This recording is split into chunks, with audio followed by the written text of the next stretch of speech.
let's talk about the Harmony Rite. So with the Harmony Rite, 7 archetypes are installed along your spine into the 7 chakras. The 7 archetypes are? First of all, we have serpent, then jaguar, hummingbird, then eagle.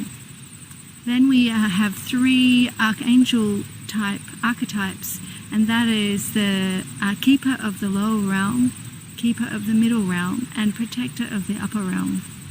Okay, so when all of these archetypes are designed, well, they will give you a greater sense of purpose.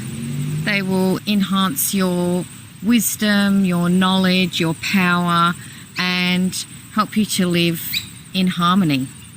So the 4 animal archetypes enhance your physical and emotional well-being and connect you with your instincts. Okay, so those are the gifts from the animal archetypes.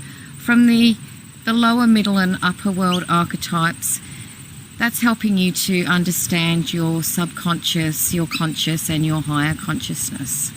Again, to enhance your living and put you in touch with your gifts.